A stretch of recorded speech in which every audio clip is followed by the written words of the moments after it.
Hey y'all, it's Dr. Joy from Therapy for Black Girls, and I'm back with another video to share some information that I hope will help you to get your life together. In this video, I want to chat a little bit about closure. You know what I'm talking about. This conversation that you feel like you're going to have with your ex that's going to finally make the pain subside and give you an idea about everything that's happened, and now you can finally move on with your life. That's what we want to dig into today. So the first thing that you want to know about closure is that typically it's a stalling tactic. I know it's hard to hear. I know you don't want to be called out like that, but I gotta be honest with you. A lot of times when people are saying that they want closure, what they really mean is that they're not actually ready to let go of the relationship, even though this other person has said, I no longer want this. And so they're using this idea of closure as a way to kind of stay stuck in this place of still having some back and forth with this person.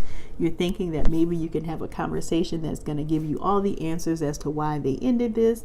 And sometimes people are hoping that closure will allow them to have one last hookup with this person that'll make them change their mind and decide, hey, this was a mistake. I really want to be with this person.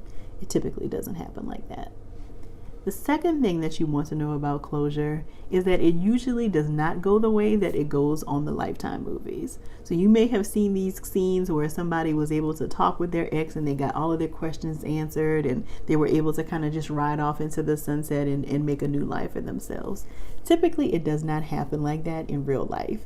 If you are even able to have this conversation with your ex, typically you're not going to get a bunch of your questions answered. And truthfully, is there anything that your ex could tell you in answering these questions that would make this pain feel any less for you?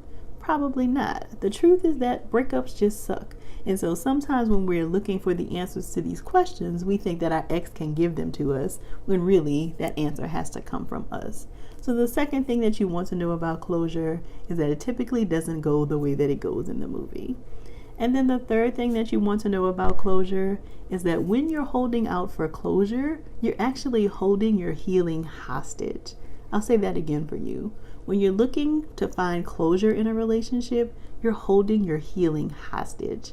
So when you are stuck in this place of feeling like you have to wait to have this conversation with your ex, or you're thinking there's something that can happen that will finally set you free from being stuck in this relationship with your ex, you're holding your healing hostage. You're not allowing yourself to move on, and you're not allowing yourself to do the things that it really takes to actually move on from your ex. When you're waiting for them to answer these questions or waiting for this miraculous thing to happen, that means that you're not doing the things that you really need to be doing to help you to move on from this relationship.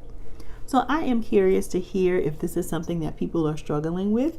Let me know in the comments what your struggles are with closure. Maybe we can talk through some of that and you can get some help here.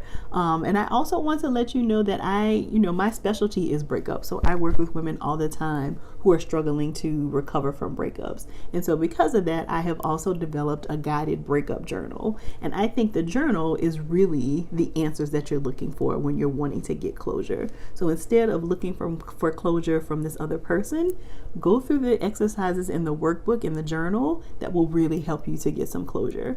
You can find that at therapyforblackgirls.com/shop. I will drop that in the comments also so that you can find that really easily.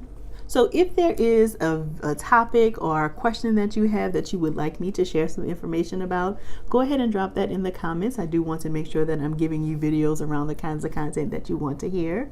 And also make sure that you visit our website for all of the other incredible resources that we have.